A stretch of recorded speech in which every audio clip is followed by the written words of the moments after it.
다 함께 기도하시겠습니다.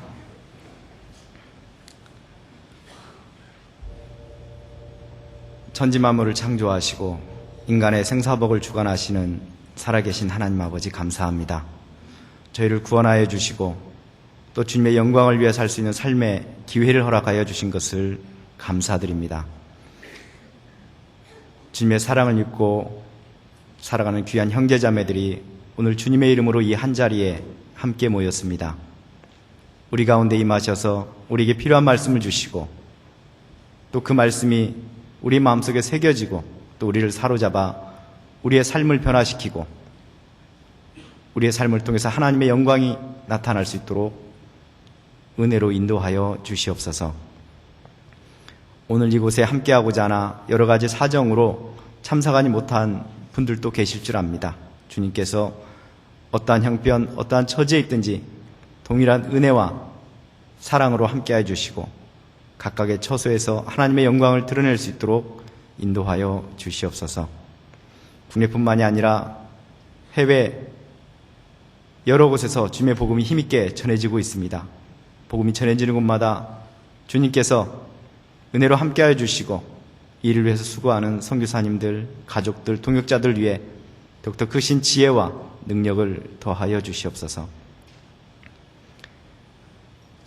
이 시간 주 성령께서 모든 것을 친히 주관하시고 또 인도하여 주시기를 간구드립니다. 우리를 사랑하시는 우리 구주 예수 그리스도 이름으로 기도드립니다. 아멘.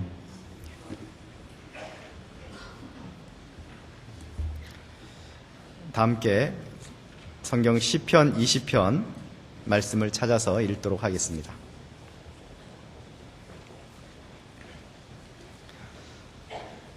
성경 시편 20편 1절에서 9절까지 말씀을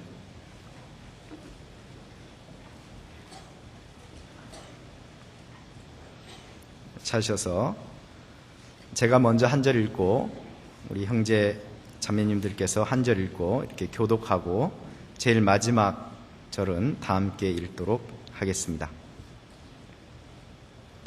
환난 날에 여호와께서 내게 응답하시고 야곱의 하나님의 이름이 너를 높이 드시며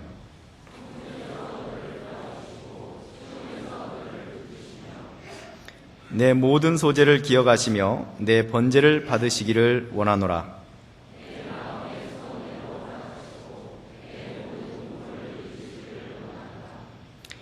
우리가 너의 승리로 인하여 개가를 부르며 우리 하나님의 이름으로 우리 길을 세우리니 여호와께서 내 모든 기도를 이루시기를 원하노라.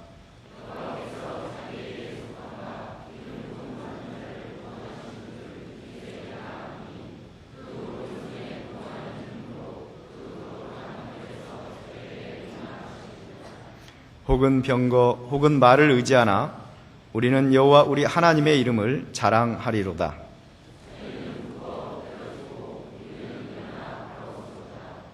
여호와여 구원하소서. 우리가 부를 때에 왕은 응낙하소서. 인사드리겠습니다. 안녕하세요. 네, 반갑습니다. 오늘 이렇게 전주 교회 형제 자매님들과 함께 교제할 수 있는 시간을 갖게 된 것을 하나님께 감사드립니다.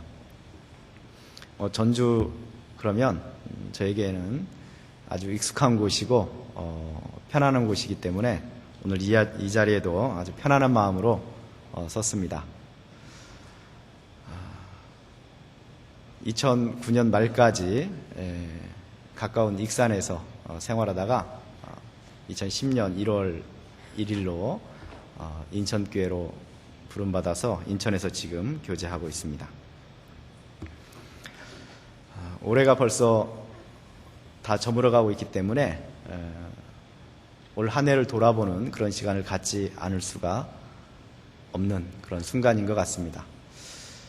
올 한 해 잘 사셨나 모르겠습니다. 잘 사신 것 같습니까? 아, 그래요? 이 당당한 답변은 무엇에 근거한 걸까요? 잘 사셨으리라 그렇게 생각을 합니다. 그런데 어떤 분들은 올 한 해가 살아가기에 참 힘든 그런 시간들이었을 수도 있습니다. 특별히 이 세상을 구원받은 사람들이 살아가면서 가장 힘들어하는 이유는 아마 물질이 부족해서 또는 지식이 부족해서 또는 어떤 인간관계가 넓지 못해서 겪는 그런 고통이 아니고 하나님의 뜻을 알고 하나님의 뜻대로 행하고자 하나 그 뜻대로 행하지 못하는 데서 비롯되는 그런 고통, 그 아픔, 그런 어려움이 더 크리라 그렇게 생각을 해봅니다. 신앙생활을 오래 하신 분들이 가끔 간증하다 보면 신앙생활이 갈수록 힘들어진다라는 이야기를 많이 하십니다. 그것은 무슨 뜻이냐면 제가 이해하기로는 신앙생활을 오래 할수록 말씀을 많이 듣고 읽고 묵상하고 또 봉사하면서 하나님의 뜻, 하나님의 계획, 하나님의 마음을 더욱더 알아가는데 거기에 반해서 나의 행동, 나의 구체적인 생활이 뒷받침되지 못하기 때문에 그러한 그 차이에서 오는 그러한 마음의 갈등이 큼을 아마 고백하는 것이라 그렇게 생각을 합니다. 그러다 보니까 우리는 분명히 그 율법에서 해방된 구원받은 사람들임에도 불구하고 마치 율법에 속박된 사람들인 것처럼 마치 구원받지 못한 사람들이 종교 생활하듯이 그 모습 그대로 비슷하게 따라가는 또 우리들의 모습을 발견하기도 합니다. 사실 그런 갈등을 할 수밖에 없는 이유가 우리가 접하는 그런 설교 또는 간증의 내용들이 대부분 어떻게 살 것이냐라는 주제로 전해지고 또 간증되어지기 때문에 그럴 거라 생각을 합니다. 우리가 듣는 대부분의 설교는 되게 어떻게 살 것이냐를 가지고 이야기합니다. 오늘도 마찬가지입니다. 우리는 구원받은 사람으로서 어떻게 살 것이냐, 이 말씀을 들을 때 정말 이렇게 살아야 되는구나, 구원받은 사람은 하나님 기뻐하시는 이러한 삶을 살아야 되는구나 라는 것을 생각하지만 동시에 또 두려움도 왔습니다. 그렇게 살지 못할 것이 또 눈에 보이기 때문에 그렇습니다. 그런데 우리가 한 가지 설교를 들을 때, 간증을 들을 때 먼저 생각해야 될 것이 있습니다. 그것은 뭐냐면 우리가 어떻게 살 것인가 라고 질문을 던지는 것 반드시 필요하고 거기에 대한 답을 얻는 것 중요한데 그 이전에 먼저 던져야 될 질문이 있다는 것을 알아야 한다는 것입니다. 어떻게 살 것이냐, 이 질문을 던지기 전에 그렇게 살도록 명하시는 하나님이 누구시냐, 이것을 먼저 우리가 생각해 봐야 된다는 것입니다. 어떻게 살 것인가만 고민하다 보면 그 묵상의 중심이 자기에게로 향하게 되어 있습니다. 나는 누구냐? 내가 가진 것이 뭐냐? 내가 알고 있는 것이 뭐냐? 내게 주어진 환경이 무엇이냐? 이 환경, 이 상황, 네 가진 것을 가지고 내가 어떻게 살아야 될 것이냐? 그러면 결론은 뻔합니다. 난 못 산다, 그렇게. 난 또 실패할 수밖에 없겠구나. 결론은 그렇게 나올 수밖에 없습니다. 그래서 그 이전에 먼저 우리더러 그렇게 살라고 말씀하시는 하나님이 어떤 분인가 라는 것에 대한 질문을 던져야 되고 또 그 하나님을 먼저 묵상해야 된다는 것입니다.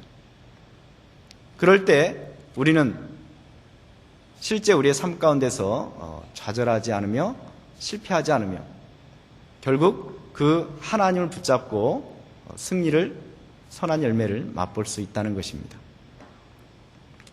성경에 보면 하나님은 어떤 분이시냐에 대한 많은 사실들이 기록되어 있습니다. 그리고 하나님을 나타내는 많은 형용사들이 있습니다. 위대하신 하나님, 전능하신 하나님, 은혜로우신 하나님.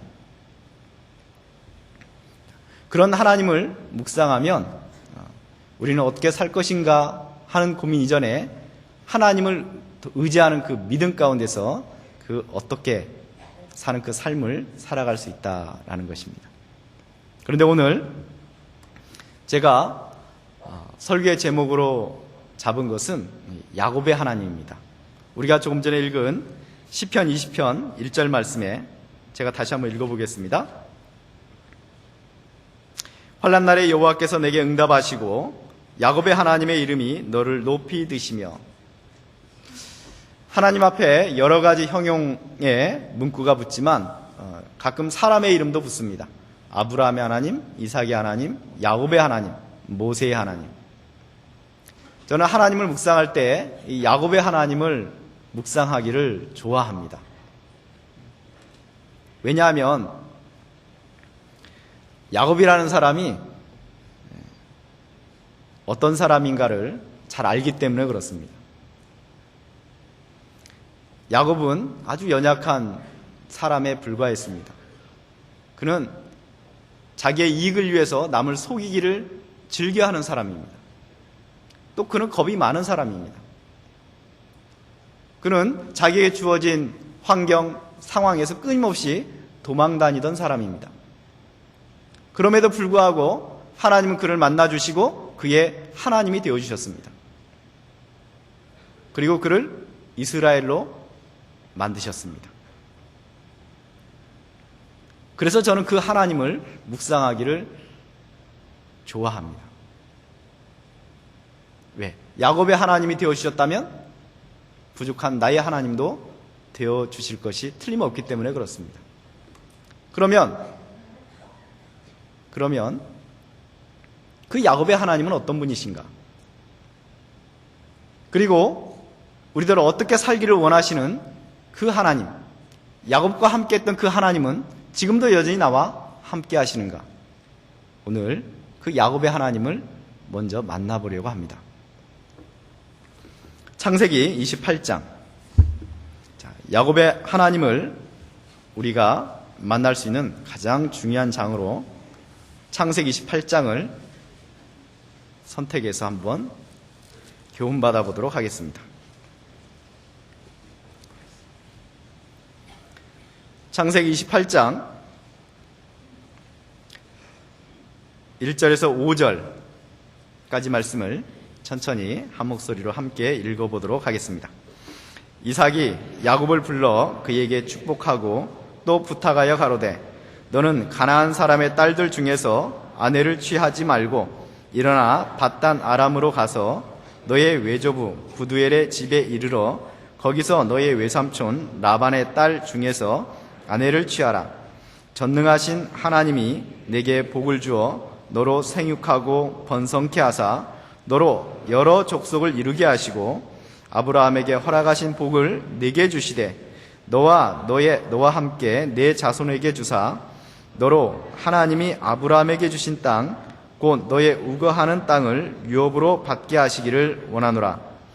이에 이삭이 야곱을 보내었더니 밧단 아람으로 가서 라반에게 이르렀으니 라반은 아람 사람 부두엘의 아들이요 야곱과 에서의 어미 리브가의 오라비더라.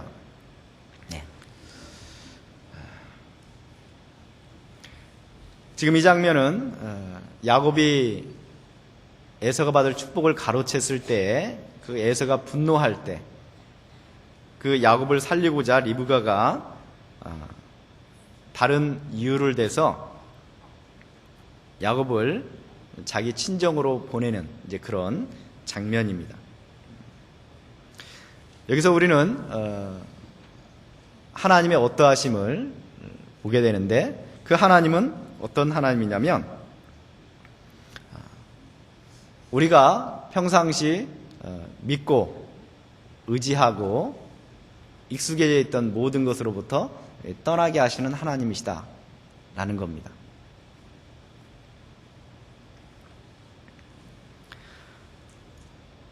하나님은 야곱이 하나님을 알기를 원하십니다.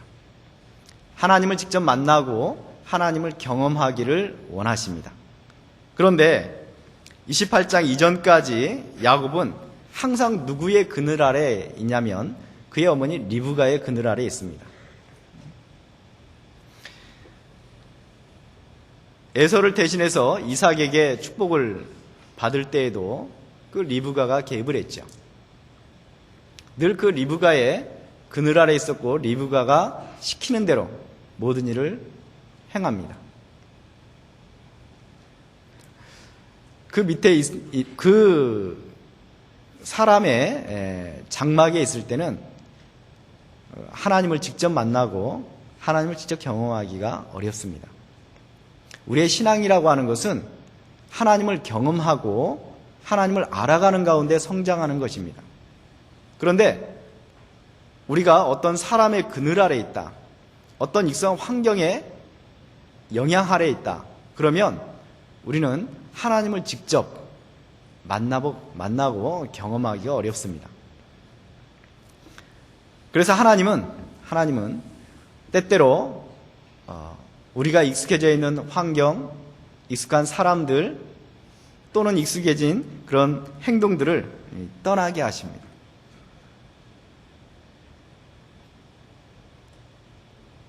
그래서 성경은 하나님의 사람들이 처음 하나님을 만나기 위해서 항상 떠나는 장면으로부터 되게 기록되는 경우가 많습니다. 예를 들면 아브라함이 자기 고향 본토 친척 아비집을 떠났다. 모세가 바로의 왕궁을 떠났다. 다윗이 자기 아비의 집 그리고 사울의 왕궁에서 떠나서 광야로 갔다. 이 떠남의 역사라고 말할 수가 있습니다.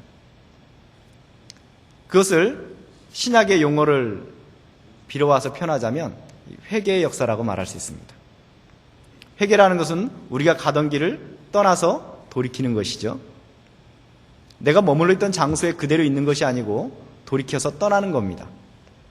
그 자리에 그대로 있으면서 그 환경, 그 사람, 그 행동 가운데 있으면서 우리는 결코 하나님을 온전히 알 수가 없는 것입니다. 또 하나님은 그 가운데 역사하지도 않습니다. 그래서 하나님은 야곱을 그의 아버지 집에서, 좀 더 구체적으로 표현하자면 그의 어머니 리브가의 품에서 떠나게 만드는 것입니다. 그것과 대비되는 인물에 그 뒤에 바로 소개되어 있습니다. 누구냐? 바로 에서죠. 6절부터 9절까지 말씀 보겠습니다. 6절부터 9절 제가 읽도록 하겠습니다.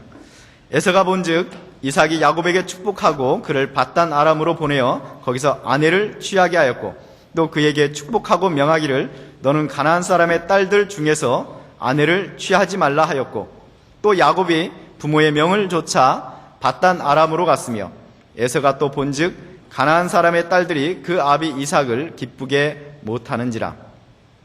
이 에서가 이스마엘에게 가서 그 본처들 외에 아브라함의 아들 이스마엘의 딸이요 느바요의 누인 마할랏을 아내로 취하였더라. 이 야곱과 대비되는 인물 한 사람이 여기 기록되어 있습니다. 어떤 면에서 대비가 되느냐? 하나님은 야곱을 하나님을 직접 알 수 있는 기회를, 경험을 주기 위해서 그의 아버지 집을 떠나라고 말합니다. 그래서 야곱은 떠나죠. 물론 그 직접적인 원인은 에서의 위협일 겁니다. 그 장면을 에서가 보았어요. 뭔가 자기의 삶에도 변화가 필요합니다. 자기도 뭔가 달라지고 싶습니다. 그래서 자세히 보니까 야곱을 보내는 이유가 가나안 사람의 딸들 중에서 아내를 취하지 말고 어머니의 고향에 가서 아내를 취하라는 내용입니다. 그걸 가만히 보니까 자기 아내들이 자기 아버지 이삭을 기쁘게 못했습니다. 그래서 취한 행동이 이스마엘의 딸 마할랏을 아내로 맞이합니다. 근데 여기서 중요한 것은 뭐냐면 그가 그 전에 데리고 있던 아내들을 버리진 않았다는 겁니다. 단지 한 아내를 추가했을 뿐입니다. 우리가 가지고 있는 것들을 그대로 머물게 하고 우리가 하던 행동을 그대로 하면서 거기에 하나를 더 추가해서 우리는 하나님의 은혜를 받기를 원하는 경우가 종종 있습니다.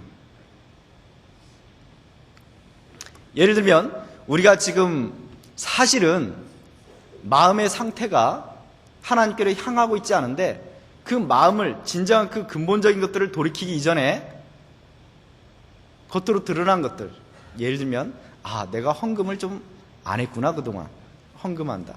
내가 헌금하니까 좀 하나님이 내 삶을 좀 잘 풀리게 해주지 않을까?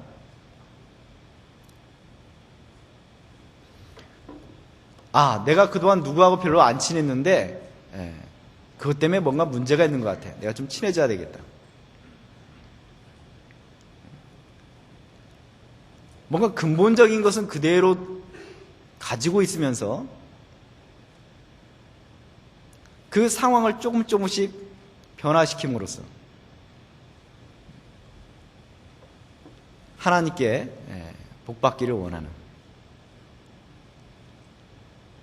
또 어떤 사람들은 자기가 짓고 있는 죄를 그대로 짓고 있으면서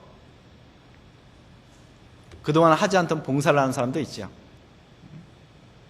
그러면서 뭔가 자기의 삶이 달라지기를, 하나님을 더욱더 경험하고 알아가기를, 신앙이 성장하기를 기대합니다. 여러분,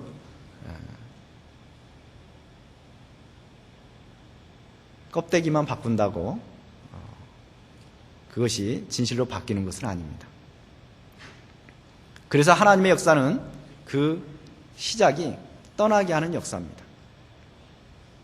죄로부터, 익숙한 삶으로부터, 사람으로부터, 환경으로부터, 때로는 직장도 떠나게 하시죠.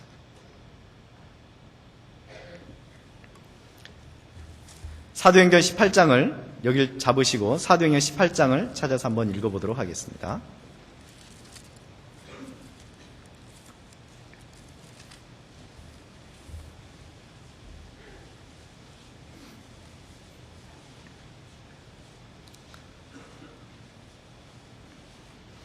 사도행전 18장 1절부터 3절까지 함께 읽어보도록 하겠습니다.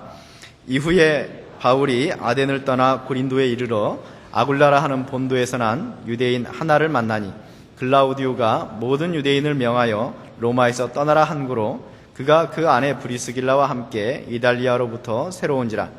바울이 그들에게 가매 업이 같음으로 함께 거하여 일을 하니 그 업은 장막을 만드는 것이었더라. 여기에서 두 사람의 떠남과 또 만남이 기록되어 있습니다.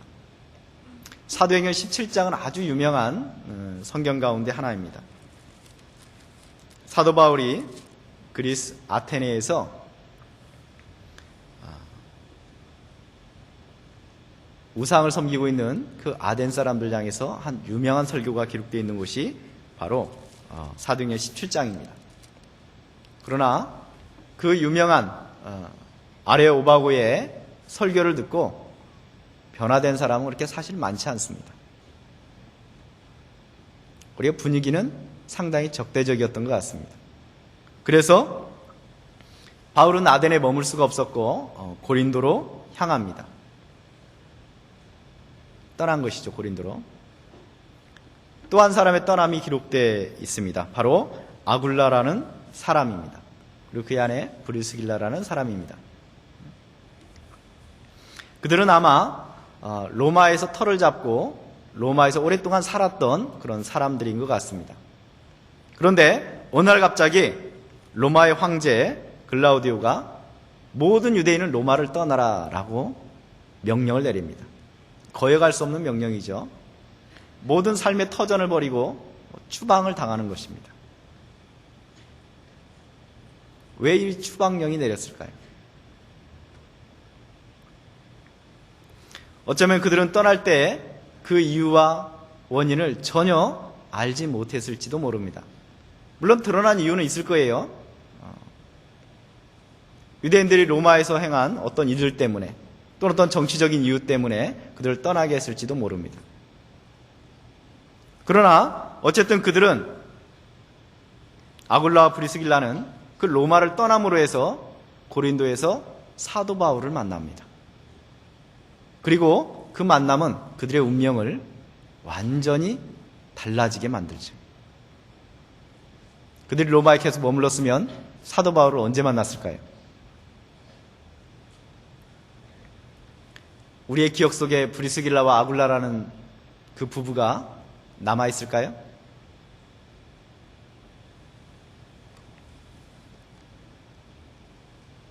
야곱의 하나님은 야곱을 이스라엘로 만들기 위해서 그 첫 번째 떠나게 하시는 작업을 합니다.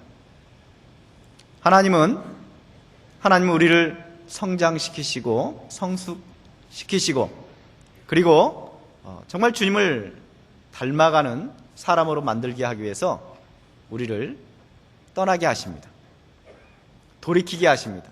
회개하게 하십니다. 예전에 어떤 모임에서 제가 설교를 할 기회가 있었는데 되게 설교 중에 손 들고 질문하는 사람은 없잖아요. 그런데 가끔 이제 설교 중에 손 들고 질문하는 사람이 있습니다. 제가 여러 번 경험했는데 그때도 그랬습니다. 갑자기 손을 들더니 그때는 제가 전도사일 텐데요. 전도사님은 그렇게 사셔요? 그러더라고요. 한참 설교가 진행 중인데 상당히 당황스러웠습니다. 나는 안 되던데 딱 이렇게 덧붙이기까지 했어요. 제가 뭐라고 대답했을까요?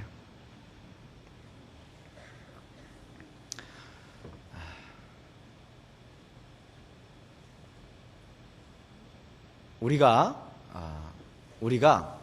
그리스도인, 구원받았다라고 하는 것은 하나님의 말씀대로 늘 그렇게 산다는 것을 의미하지 않습니다.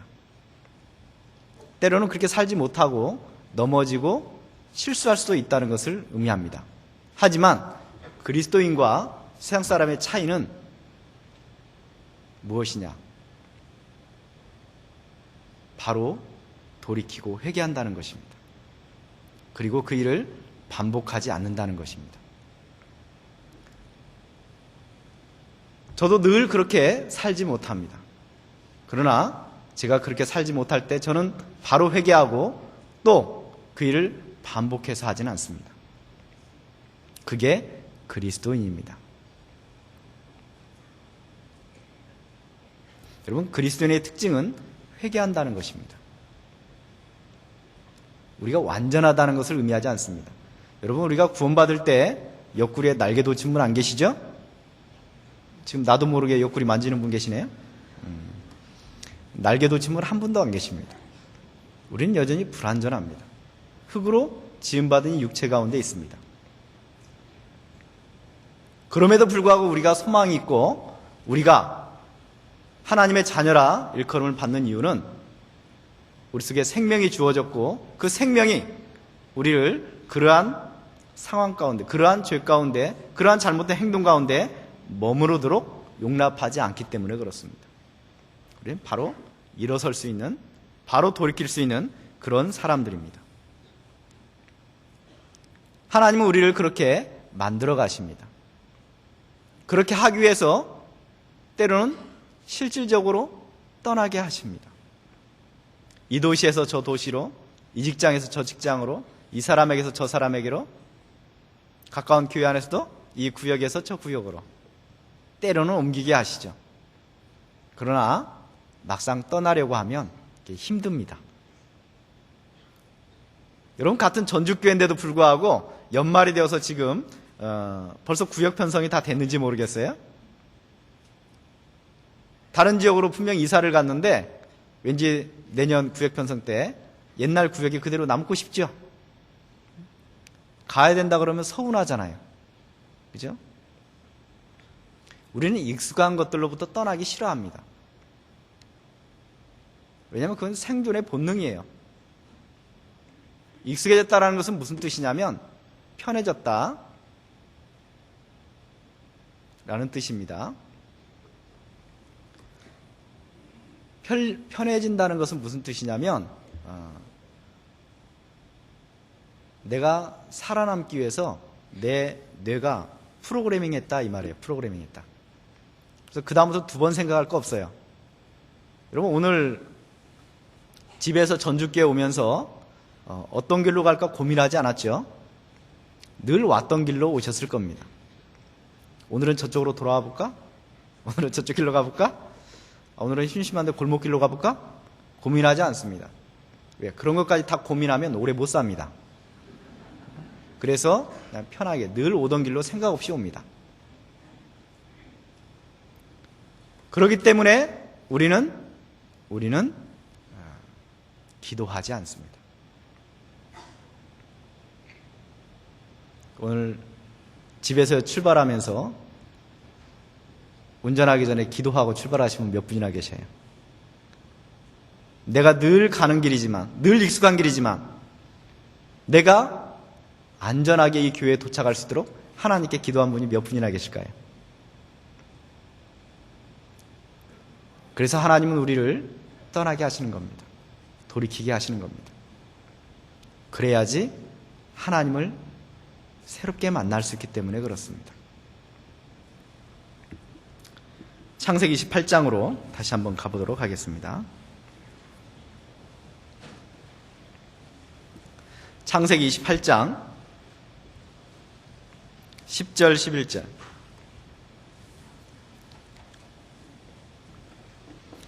창세기 28장 10절 11절 함께 읽어보도록 하겠습니다.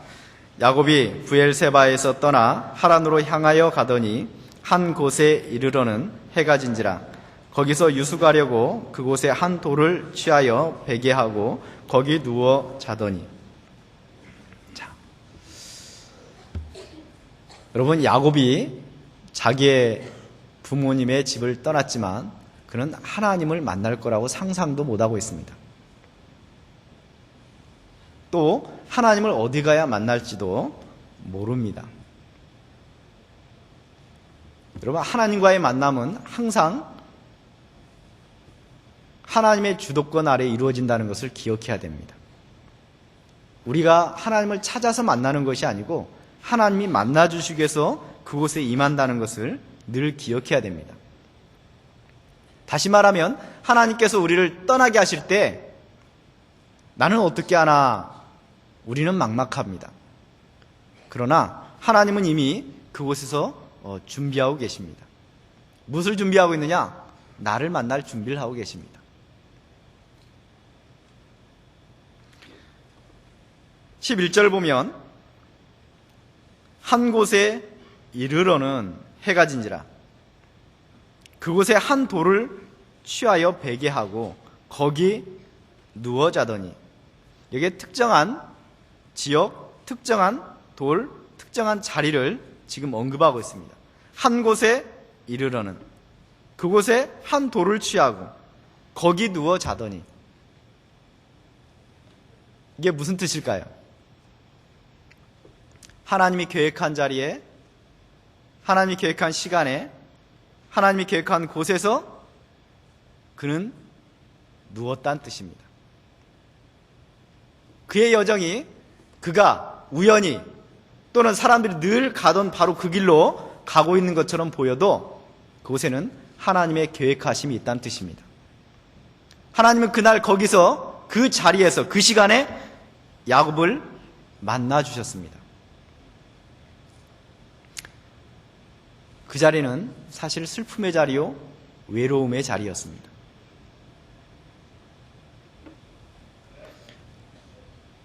찬송가에 굉장히 구슬프게 부르는 찬송이 있죠. 야곱이 돌베개 베고. 그 찬송 부르면 기분이 좋아지던가요? 아니면 우울해지던가요? 저는 다른 찬송을 부르면서는 그렇지 않은데 그 찬송만 부르면 막 눈물이 납니다. 이상하게. 굉장히 힘들 때 그 찬송을 부르게 돼요. 야곱이 특별히 더 슬펐던 이유는 그의 부모 집을 떠났기 때문만은 아닐 겁니다. 진짜 슬펐던 것은 뭐냐면 그가 하나님을 떠났기 때문에 그렇습니다.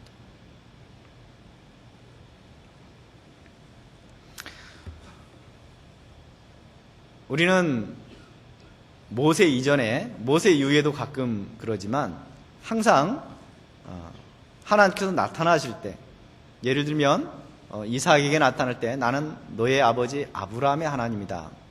야곱에게 나타날 땐 나의 너의 조부 아브라함의 하나님이요 너의 아버지 이삭의 하나님이다. 모세에게 나타날 때 나는 아브라함의 하나님이요 이삭의 하나님이요 야곱의 하나님이다 라는 이름으로 대개 나타나십니다. 그게 무슨 뜻일까요? 당시의 사람들은 하나님을 아는 지식이 없었습니다. 그들이 알고 있는 신에 대한 지식이라고 하는 것은 누가 믿는 신, 어떤 집에서 믿는 신, 이런 정도의 지식을 가지고 있었을 뿐입니다. 예를 들면 야곱이 자기 외삼촌 라반의 집을 떠날 때 자기 아내 라헬이 뭘 하나 훔쳐가지고 옵니다. 뭘 훔쳐가지고 오죠? 드라빔을 훔쳐가지고 옵니다. 드라빔은 그 집의 가정신입니다. 그리고 그 가정의 대표가 가지고 있는 겁니다.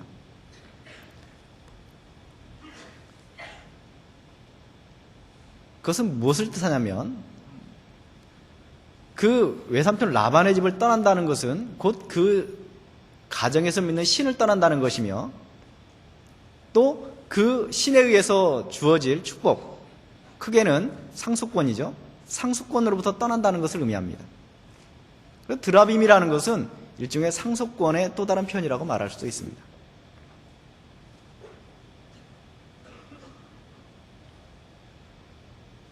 그래서 드라빔을 훔칠 수밖에 없었습니다. 야곱이 이삭의 집을 떠난다는 것은 이삭이 하나님을 떠난다는 것입니다. 이삭이 하나님을 떠날 뿐만 아니고 그가 그토록 받고 싶어 했던 그 상속권을 상실한다는 걸 의미합니다. 그러니까 그토록 얻고 싶고 자기 형을 속이고 자기 아버지를 속여서 얻고 싶어 했던 바로 그 상속권이 사라지는 것을 의미합니다. 얼마나 슬펐을까요? 모든 것을 잃어버리는 순간입니다. 모든 것을 놓았다 하는 순간입니다. 그에게는 돌베개만 있을 뿐입니다.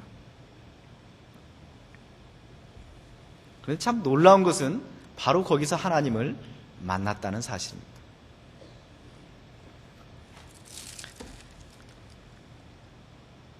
(16절) 창세기 28장 16절 함께 읽어보도록 하겠습니다. 야곱이 잠이 깨어 가로되 여호와께서 과연 여기 계시거늘 내가 알지 못하였도다. 야곱이 한 가지 첫 번째 발견한 새로운 하나님에 관한 지식이 뭐냐? 아, 하나님이 여기 계시는 분이구나. 그 전에 사람들은 아까 예를 들었던 그 표현대로 표현하자면 사람들이 하나님을 알고 있는 것은 그때 거기 거하시는 하나님입니다. 그때 거기. 아브라함 때 바로 거기 있던 하나님. 이삭이 때 바로 거기 있던 하나님.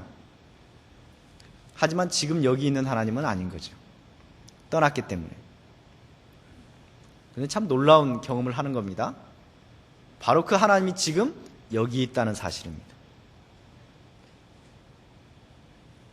이 믿음은 사람의 운명을 완전히 바꿉니다. 사람의 삶을 완전히 바꿉니다.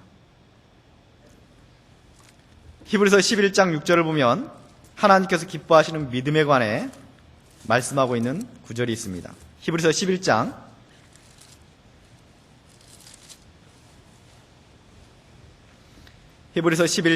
6절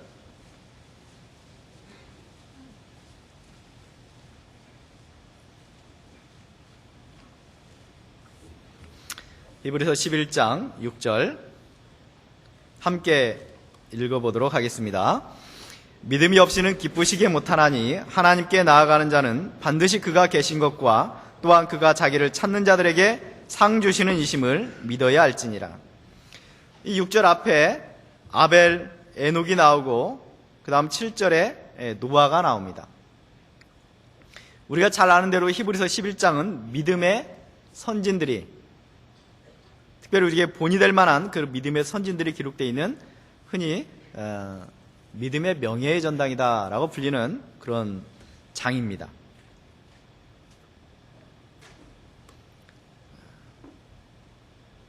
그들이 공통적으로 살았던 것은 믿음으로 살았다는 것입니다. 믿음으로.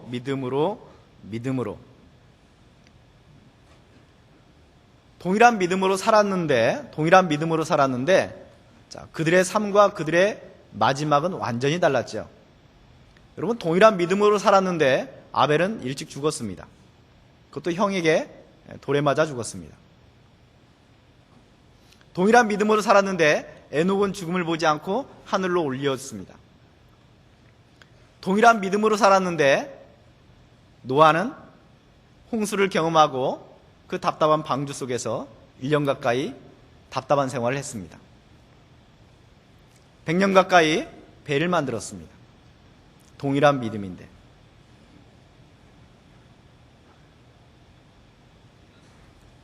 우리도 가끔 교회에서 동일한 믿음을 가지고 살아가는 형제자매들을 보면서 서로 비교할 때가 있죠. 저 형제는 항상 하는 일마다 잘 되는데 나는 왜 하는 일마다 이렇게 실패하냐? 저 형제는 나하고 똑같이 봉사하는데 왜 학교에서 장학금 받는데 나는 왜 꼴찌냐? 나만 손해보는 것 같고. 같은 믿음, 그리고 같은 장소에 생활하는데도 불구하고 너무나 다르게 나타나는 삶의 결과들을 보고 때로는 우리는 당황스럽기도 하고 때로는 이 믿음을 포기하고 싶을 때도 있을지 모르겠습니다. 그러나 놀랍게도 하나님은 어떠한 모습, 어떠한 결과를 가져왔든지 동일한 믿음으로 받아들이시고 또 인정해 주신다는 것이죠. 어쨌든 믿음으로 살았다는 그들의 믿음의 내용이 뭐냐 이거예요. 믿음이 없이는 기쁘시게 못하나니 하나님께 나아가는 자는 반드시 그가 계신 것과, 첫째, 그가 계신 것을 믿어야 된다는 것입니다. 여러분, 하나님을 믿는 사람들이 그가 계신다라는 것을 안 믿는 사람들이 있을까요? 이 가운데 하나님을 안 믿는 분이 여기 앉아 계십니까? 모두가 다 믿는 분들입니다. 그런데 어떤 하나님을 안 믿는 분들도 있습니다. 어떤 하나님을 안 믿느냐? 바로 지금 여기 있는 하나님을 안 믿습니다. 여기서 하나님이 계신다라는 것은 그때 거기 계신 하나님을 믿는다는 뜻이 아닙니다. 바로 지금 여기 있는 하나님을 믿는다는 뜻입니다. 하나님 지금 우리 안에 함께 하십니다. 바로 여기 있습니다. 그걸 생각하고 있다면 지금 고개 숙이고 있을 수가 없죠? 네? 지금 뒤로 떡하고 버틸 수가 없죠? 우리 그래서는 안 되잖아요. 그죠? 내 앞에 우리가 평소에 그냥 이름 함부로 부르는 저기 청와대에 계신 분도 있잖아요. 근데 그분이 진짜 여기 왔다고 생각해 보세요. 지금 달라집니다. 평소에 함부로 임해가라고 불러도 달라져요. 위치와 신분, 권위가 있는 겁니다. 여러분, 하나님이 지금 여기에 우리와 함께 하신다. 우리는 마음이 달라집니다. 태도가 달라집니다. 행동이 달라질 수밖에 없습니다. 그런데 제가 교회 안에서 경험하는 참 놀라운 사실은 뭐냐면 교회 안에 하나님을 안 믿는 사람들이 많다는 거예요. 어떤 하나님을 안 믿냐? 바로 지금 여기 있는 하나님을 안 믿는 거예요. 또 어떤 분은 바로 지금 여기 있는 하나님을 믿는데 바로 나가서 내가 생활하는 그 삶의 현장에서 나와 함께 하시는 그 하나님은 또 안 믿어요. 학교에 있는 바로 그 현장에서, 직장에 있는 바로 그 현장에서, 가정에 있는 바로 그 현장에서 지금 나와 함께 하시고 나와 동행하시는 하나님을 안 믿습니다. 그러니까 그렇게 사는 거예요. 하나님은 우리에게 그 하나님을 알게 하고 싶어 하십니다. 야곱에게 그러했듯이 이삭을 떠난 것이 하나님을 떠난 것이 아니에요. 이삭을 떠난 것이 하나님께 받을 축복을 포기한 것이 아닙니다. 오히려 그는 떠남으로써 바로 그곳에서 바로 여기 계시는 하나님을 만났어요. 하나님은 그런 하나님이십니다. 하나님은 우리의 삶 속에서도 그러한 하나님을 알게 하실 겁니다. 아, 하나님이 지금 여기 함께 하시는구나. 하나님이 지금 나와 함께 하시는구나. 하나님이 나를 통해서 일하고자 하시는구나. 그래서 저 사람을 보내기도 하고 또는 나를 거기로 보내기도 하셨구나. 이 일을 허락하셨구나. 반드시 알게 하실 것입니다. 하나님은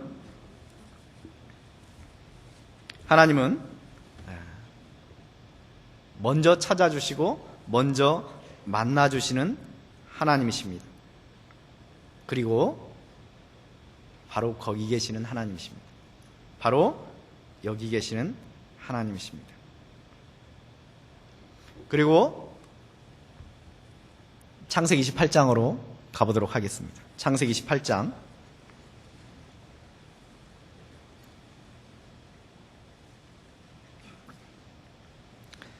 12절 13절 창세기 28장 12절 13절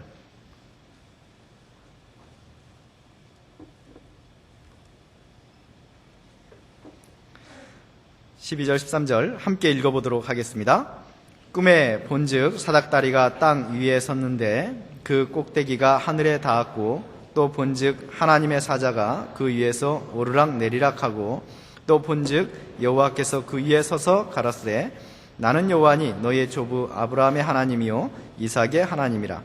너 누운 땅을 내가 너와 내 자손에게 주리니. 저는 가끔 이 28장 12절을 예전에 읽으면서 하늘까지 사다리가 이렇게 놓여있다라고 생각해서 참 불안함을 느꼈습니다. 야, 하늘까지 사다리가 연결되는데 얼마나 참 높은 사다리일까. 사다리 타본 분들은 아시죠? 물론 나중에 이제 알게 된 것은 그 사다리가 아니다라는 걸 알았는데, 이건 사다리를 말하는 것이 아니고 계단입니다. 계단. 이스라엘 사람들이 1층에서 2층으로 올라갈 때 바깥쪽에 있던 계단을 의미하는 단어입니다. 그래서 우리가 소설 같은 데 보면 뭐 천국의 계단 뭐 이런 소설이나 영화 뭐 이런 거 있잖아요. 여기에서 비롯된 그런 표현입니다. 꿈에 보니까 이제 사닥다리 계단이 쫙 하늘까지 연결되어 있는 거예요. 그리고 그곳에서 하나님께서 말씀하십니다. 나는 여호와니 너의 조부 아브라함의 하나님이요 이삭의 하나님이라. 너 누운 땅을 내가 너와 내 자손에게 주리니. 여러분, 하나님은 우리를 향해서 일단 침묵하는 하나님이 아닙니다. 하나님은 우리를 향해서 끊임없이 말씀하고 계시는 하나님이십니다. 여기 잡으시고 욥기 33장을 찾아보겠습니다. 욥기 33장.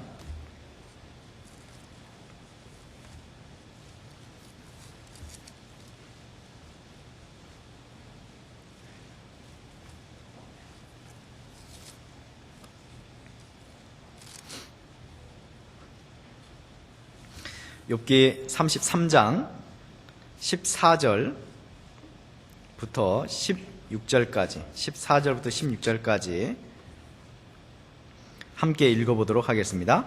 사람은 무관히 여겨도 하나님은 한 번 말씀하시고 다시 말씀하시되 사람이 침상에서 졸며 깊이 잠들 때에나 꿈에나 밤의 이상 중에 사람의 귀를 여시고 인치듯 교훈하시나니. 여러분, 하나님은 끊임없이 우리를 향해서 말씀하십니다. 우리는 가끔 이런 간증을 듣게 됩니다. 내가 기도해도 하나님은 응답해 주시지 않는 것 같다. 하나님께 내가 갈 길을 보여달라고 기도했는데도 불구하고 하나님께서 나의 갈 길에 대해서 말씀해 주지 않는 것 같다 라는 그런 간증을 간혹 듣게 됩니다. 그것은 잘못된 것입니다. 하나님께서 응답하지 않는 기도는 없습니다. 단지 내가 원하는 대로 응답하지 않는 경우가 있을 뿐입니다. 하나님께서 말씀하지 않는 경우는 없습니다. 단지 내가 못 들을 뿐입니다. 하나님은 끊임없이 말씀하시고 또 말씀하십니다.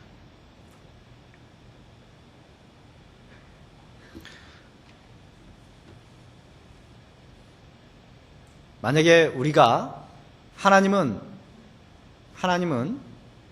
나에게 말씀하지 않는다, 하나님은 내가 갈 길을 보여주시지 않는다 라고 고백한다면 그건 하나님을 무시하는 겁니다. 하나님은 우리에게 말씀하시는 하나님이십니다. 어떤 말씀을 하시냐? 뭔가를 행하라고 먼저 말씀하시는 분이 아니고 먼저 약속하시는 하나님이십니다. 창세기 28장으로 한번 가보겠습니다. 창세기 28장.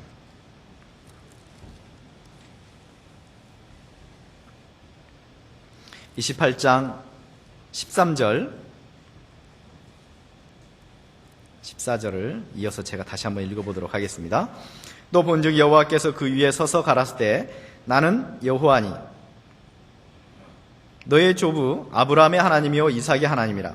너 누운 땅을 내가 너와 내 자손에게 주리니 내 자손이 땅의 티끌같이 되어서 동서남북에 편만할지며 땅의 모든 족속이 너와 내 자손을 인하여 복을 얻으리라. 여러분, 하나님께서는 먼저 약속하시는 하나님이십니다.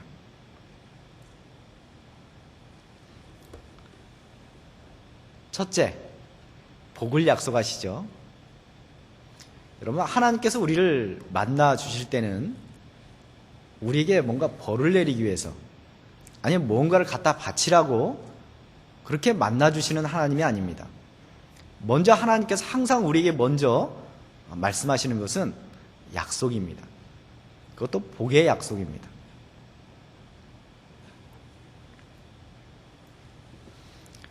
그 다음에 반드시 또 요구사항이 왠지 있을 것 같잖아요. 그죠? 우리도 보통 누군가가 뜬금없이 이거 가져. 그러면 의심부터 되죠? 뭔가 있을 것 같죠? 그죠? 하나님도 복을 약속하신 이후에 뭔가를 더 말씀하십니다. 하지만 우리를 당황하게 만드는 것은 아닙니다. 뭘 약속하냐면 15절 함께 읽어보도록 하겠습니다. 내가 너와 함께 있어 내가 어디로 가든지 너를 지키며 너를 이끌어 이 땅으로 돌아오게 할지라. 내가 내게 허락한 것을 다 이루기까지 너를 떠나지 아니하리라 하시니라. 하나님께서 그 다음에 말씀하시는 것이 뭐냐면 함께함을 약속합니다. 함께함을 말씀하세요. 복을 주겠다라는 약속, 내가 너에게 복을 줄 테니까 이제 그 복을 내가 쟁취해라, 그렇게 말씀하시는 것이 아니고 내가 너에게 복을 줄 것이며 또 내가 너와 함께 하겠다. 지금 야곱에게 내가 너와 함께 하겠다, 내가 어디로 가든지 너를 지키며, 이게 참 중요한 겁니다. 우리는 늘 하나님 편에 서고자 합니다. 하나님이 계신 곳에 우리도 있고 싶고 하나님이 가시는 곳에 우리도 가고 싶습니다. 그러나 문제는 하나님이 안 보인다는 사실이죠. 그래서 늘 불안한 면이 있습니다. 과연 하나님이 여기에 계실까? 하나님이 내가 가는 곳에 정말 따라오실까?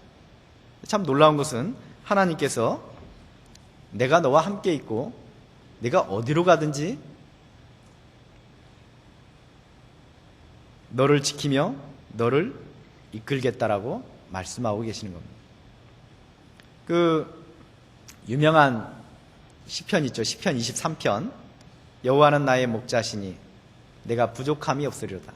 그 제일 마지막 끝절이 무엇이죠? 나의 평생에 누가 쫓아와요? 찾아봐야 되겠습니다. 시편 23편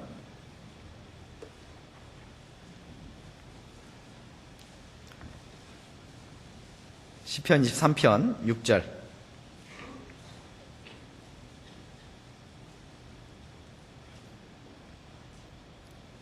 함께 읽어보겠습니다.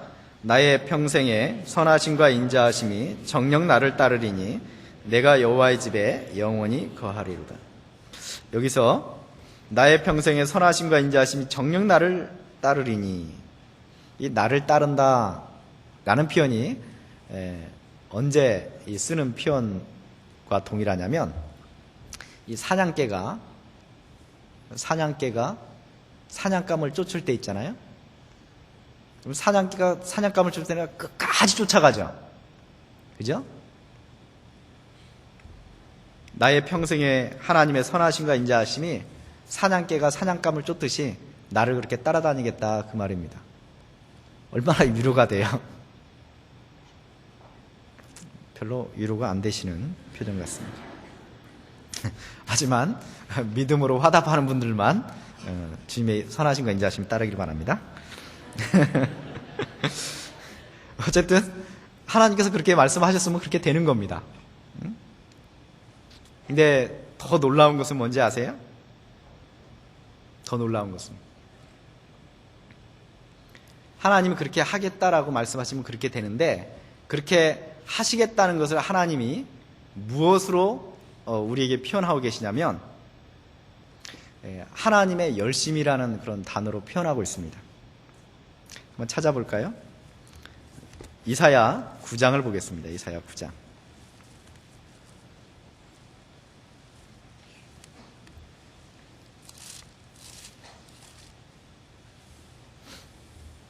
이사야 9장 6절. 이사야 9장 6절. 함께 읽어보도록 하겠습니다. 이는 한 아기가 우리에게 낳고 한 아들을 우리에게 주신 바 되었는데 그 어깨에는 정사를 메었고 그 이름은 기묘자라 모사라 전능하신 하나님이라 영존하시는 아버지라 평강의 왕이라 할 것임이라. 예수님의 초림에 대해서 예언한 말씀입니다. 그분은 하나님이 육신의 몸을 입고 이 세상에 오신 분이죠. 그런데 9장 6절은 우리가 암송도 하고 잘 읽기도 하는데 9장 7절은 잘 외우거나 읽지 않는 것 같습니다. 저는 7절 말씀을 6절 못지않게 좋아합니다. 함께 읽어보겠습니다. 7절도 그의 정사와 평강의 더함이 무궁하며 또 다윗의 위에 앉아서 그 나라를 굳게 세우고 자금이요 영원토록 공평과 정의로 그것을 보존하실 것이라. 만군의 여호와의 열심히 이를 이루시리라. 제가 7절을 개인적으로 좋아하는 이유는 제일 끝부분에 있는 말씀 때문입니다. 만군의 여호와의 열심히 이를 이루시리라. 한번 생각 한번 해보십시오. 하나님께서 에덴 동산에서 인간이 타락한 이후에 타락했음에도 불구하고 주신 약속 가운데 하나가 뭐냐면 내가 땀을 흘리면 그 소산물을 얻을 것이다 라는 약속입니다. 물론 땀을 흘려야 되는 대가가 그 노력이 필요하지만 거기에 걸맞게 하나님께서 열매를 주시겠다는 약속입니다. 그래서 사람들은 노력하는 것만큼 얻게 되어 있습니다. 이 앞부분에 학생들 많이 앉아 계신데 성적이 높아지고 싶다면 열심히 공부하시기 바랍니다. 열심히 공부하면 성적이 올라갑니다. 공부 열심히 안 하면서 성적 좋아지길 바라면 안 됩니다. 다른 표현을 쓰고 싶지만 적절치 않은 표현이 생각이 나서 그러면 안 됩니다. 그래서 이제 열심히 하는 것만큼 사실 주어지게 돼요. 물론 이제 아주 열심히 해도 안 되는 경우가 있어요. 그런 경우는 이제 다른 공부에 재능이 있는 거죠. 예를 들어서 뭐 머리로 하는 공부에는 재능이 없지만 몸으로 하는 공부에 재능이 있는 겁니다.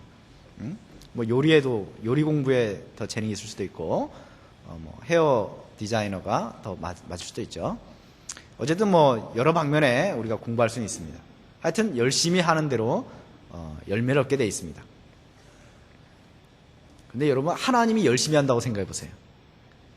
재능 있는 사람이 열심히 하면 세계 최고가 됩니다. 우리가 아는 유명한 사람들이 있죠. 피아니스트, 뭐 골프 선수, 야구 선수, 축구 선수.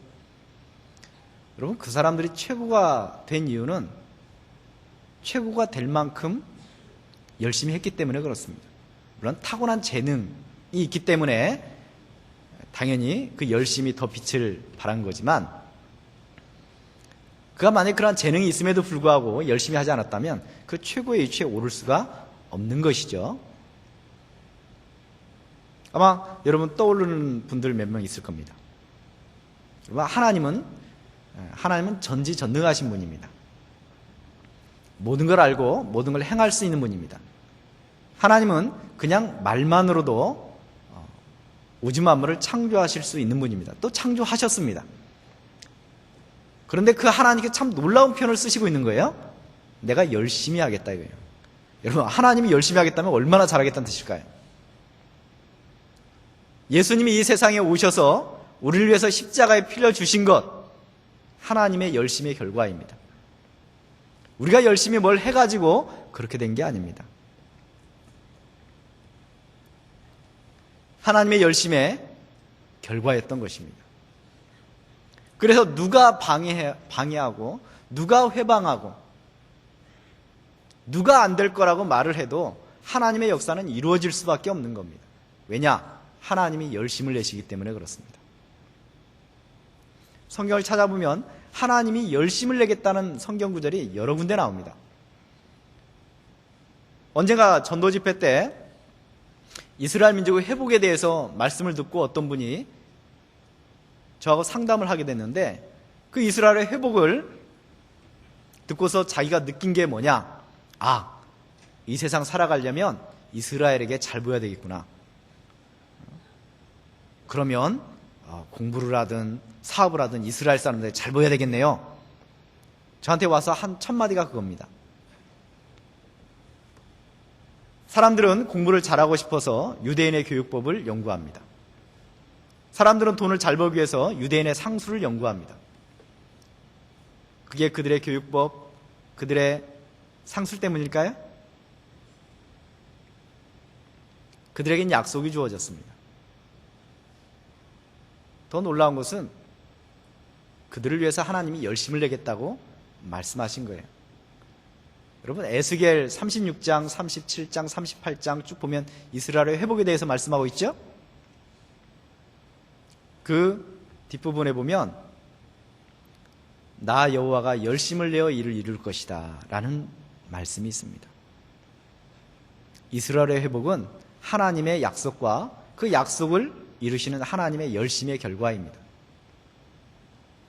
여러분, 하나님께서 우리에게 말씀하실 때는 그냥 말씀하시는 게 아닙니다. 하나님께서 우리에게 약속하실 때는 그냥 약속하는 것이 아닙니다. 열심을 내겠다고 말씀하십니다. 그 약속을 이루기 위해서 열심을 내겠다라고 말씀하십니다. 우리가 데살로니가 전서에 보면 우리가 유명한 구절을 마주대야 합니다. 항상 기뻐하라. 쉬지 말고 기도하라. 범사에 감사하라. 그렇게 사시나요? 지금 벌써 표정이 굳어진 것이 별로 안 기뻐요, 지금. 말씀 듣는 시간이 왜 안 기쁠까? 기뻐해야 되는데. 지금 기도하지 마세요. 지금 고개 숙이신 분이 몇 분 계셔요. 야, 어떻게 항상 기뻐하고 어떻게 쉬지 말고 기도하고 어떻게 범사에 감사할까? 그렇게 살아야 되는데 그렇게 못 산다 이거죠, 우리가. 그래서 내가 이렇다고 우리 그렇게 간증합니다. 여러분, 그런데 그것은 하나님께서 우리에게 원하시는 하나님의 뜻, 하나님의 명령임과 동시에 사실은 그건 하나님의 약속입니다. 항상 기뻐하라고 말씀하시는 그 명령 속에는 하나님의 약속이 담겨 있어요. 내가 너를 기뻐하게 만들어 주마 라는 약속입니다. 더불어서 내가 너의 기쁨을 위해서 열심을 내마 라는 약속이 들어있는 겁니다. 그러면 또 그렇게 속으로 생각합니다. 그럼 난 이게 뭐야? 네. 아직 게임 안 끝났습니다. 우리 인생 안 끝났어요.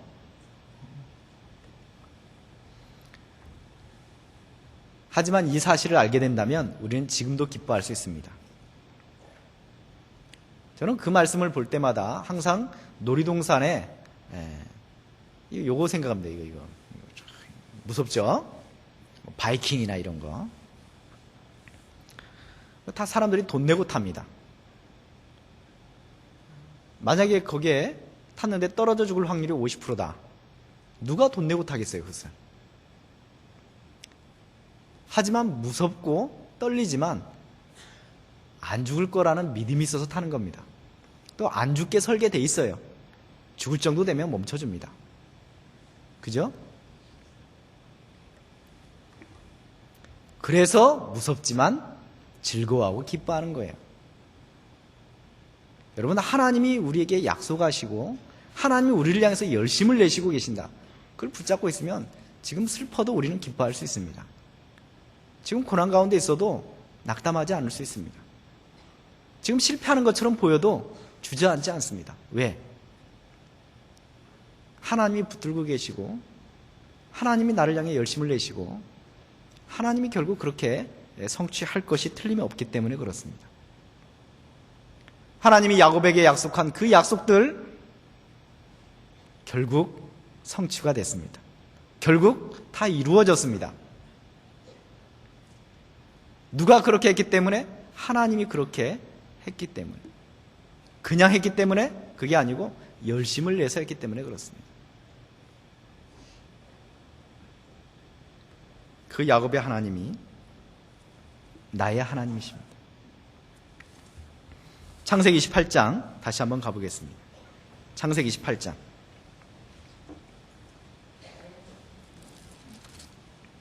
15절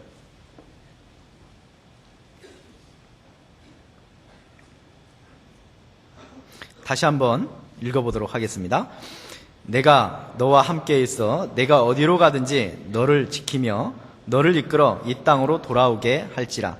내가 네게 허락한 것을 다 이루기까지 너를 떠나지 아니하리라 하신지라. 여러분, 하나님은 이런 하나님입니다.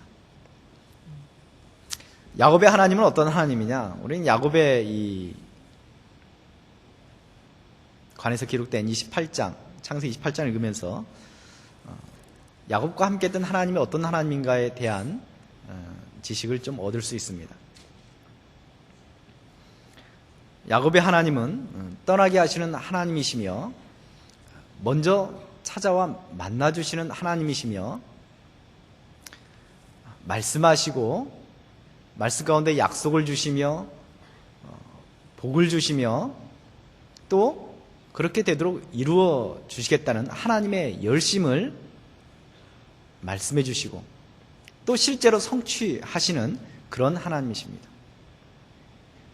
그 하나님이 그때 거기에만 계셨던 하나님이 아니고 바로 지금 여기 계시는 하나님이십니다. 바로 지금 여기 있습니다.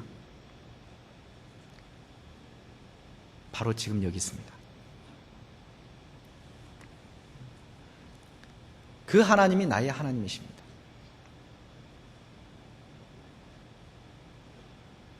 그 야곱의 하나님이라고 하나님께서 시편 20편에서 말씀하고 계신데 그 야곱은 다시 한번 생각해 보십시오. 어떤 사람입니까? 그는 형을 속이기 위해서 거짓을 했습니다. 아버지를 속이기 위해서 거짓을 했습니다. 물론 자기도 속임을 받았습니다. 라반에게 속임을 당했습니다. 나중에 자기 아들들에게 속임을 당했습니다. 그는 그런 사람입니다. 우리와 똑같은 사람입니다.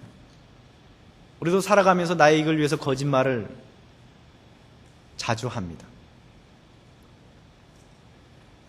그리고 후회도 합니다.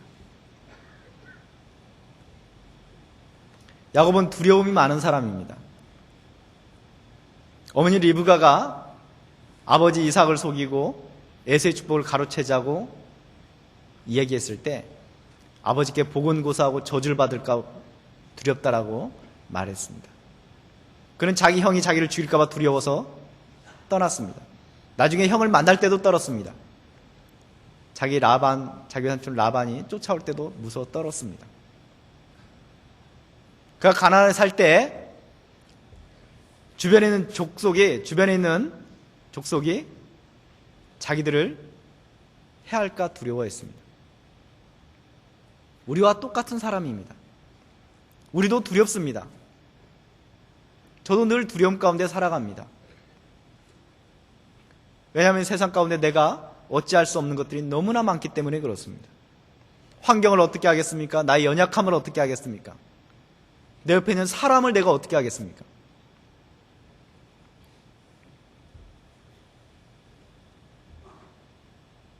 그래서 야곱은 평생 나그네로서의 삶을 살았습니다.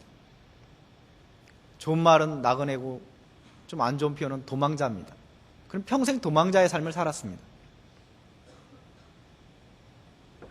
우리는 어떻습니까? 우리는 우리 앞에 닥쳐 있는 고난, 어려움, 환난, 일들 마주대하고 그걸 뚫고 나갈 수 있는 용기를 가진 사람입니까? 이 가운데 그런 사람이 몇 명이나 됩니까? 자신의 연약함에 당당하게 맞설 수 있는 용기가 있습니까? 담대함이 있습니까? 우리에게 일이 맡겨졌을 때 그걸 감히 해낼 수 있을 거라고 당당하게 말할 수 있습니까? 피하고 싶습니다. 도망가고 싶습니다. 우리는 야곱과 똑같은 사람입니다. 그럼에도 불구하고 하나님은 그러한 야곱의 하나님이 되어주셨습니다. 왜냐? 그런 연약한 사람이었지만 그는 하나님을 사모하는 사람이었습니다. 하나님의 복을 추구하는 사람이었습니다. 그가 하나님을 만났을 때 그는 하나님 앞에 제단을 쌓은 사람입니다. 기꺼이 자기 자신을 내려놓은 사람입니다. 그리고 그가 훗날 그 모든 복을 성취했을 때, 재산이 늘어났을 때, 자식을 낳았을 때 그는 이렇게 고백합니다. 이 모든 것은 다 하나님에게서 비롯되었다고 고백합니다. 삶의 이유와 근거와 원인을 하나님께 두었던 사람입니다. 우리 그리스도인도 마찬가지입니다. 우리도 연약합니다. 두렵습니다. 때로는 거짓말도 합니다. 그럼에도 불구하고 우리 마음속에 소원이 있습니다.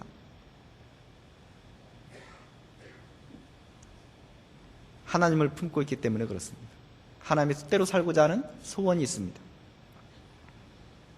하나님 말씀이 나의 잘못을 지적하고 나의 갈 길을 바로잡을 때 우리는 기꺼이 그 말씀 앞에 우리 자신을 내려놓습니다. 저의 잘못을 인정합니다. 돌이킵니다. 우리는 그런 사람들입니다. 우리는 여기 내가 앉아있는 이유,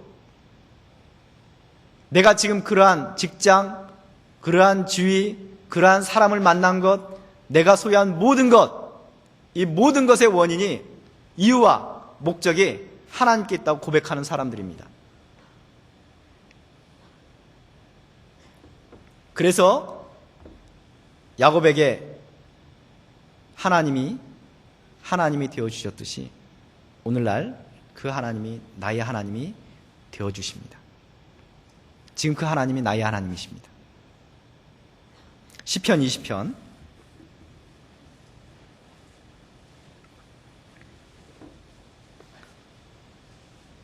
시편 20편 1절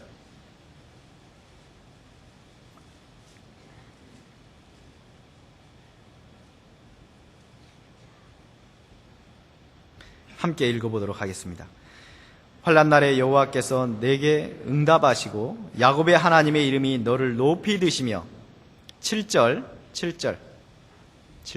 힘있게 함께 읽겠습니다. 혹은 병거 혹은 말을 의지하나 우리는 여호와 우리 하나님의 이름을 자랑하리로다. 그래서 우리는 그 하나님의 이름을 자랑할 수 있는 겁니다. 하나님의 이름은 하나님 자체를 의미하는 것이며 하나님의 행하심을 의미하는 겁니다. 세상 사람 누가 뭐라고 한다 할지라도 우리는 그 야곱의 하나님의 이름을 자랑할 것입니다. 2011년에도 그러했고 우리에게 2012년이 허락이 된다면 2012년에도 우리는 그렇게 살 것입니다. 그리고 그러한 우리들을 통해서 하나님은 하나님의 놀라운 복음의 역사를 일으키실 것입니다. 그러한 기대와 소망을 가지고 2012년을 맞이하시면 정말 선한 열매를 맛보알고 하나님을 더욱더 경험하는 축복이 임할 것입니다. 기도하겠습니다. 사랑과 은혜가 풍성하신 거룩하신 하나님 아버지 감사합니다. 그 옛날 야곱에게 그러했듯이 오늘 저에게도 동일한 하나님의 은혜와 사랑이 임하는 줄을 믿습니다. 이 자리에 고개 숙인 우리 전주교회 형제 자매들, 각각의 하나님이 바로 지금 여기에 함께 계심을 경험하게 하여 주시고 하나님이 우리를 향한 목적을 이루어 가시는 열심을 보게 하시고 그 열심에 동참하게 하시고 하나님의 영광을 나누는 복을 누리는 형제 자매들이 되게 하여 주시옵소서. 비록 우리의 앞길을 우리가 헤아릴 수 없다 할지라도 우리가 단 한 가지 헤아릴 수 있는 것은 하나님이 여전히 내일도 오늘처럼 함께 하실 거라는 믿음입니다. 2012년 주님께서 우리를 통해서 일하시고 하나님의 영광을 드러내는 한 해가 되도록 은혜로서 인도하여 주시옵소서. 이 시간 이후에 남은 모든 교제 시간들 또 우리들의 삶을 온전히 주 성령께 맡기고 의지합니다. 우리를 사랑하시는 우리 구주 예수 그리스도 이름으로 기도드립니다. 아멘.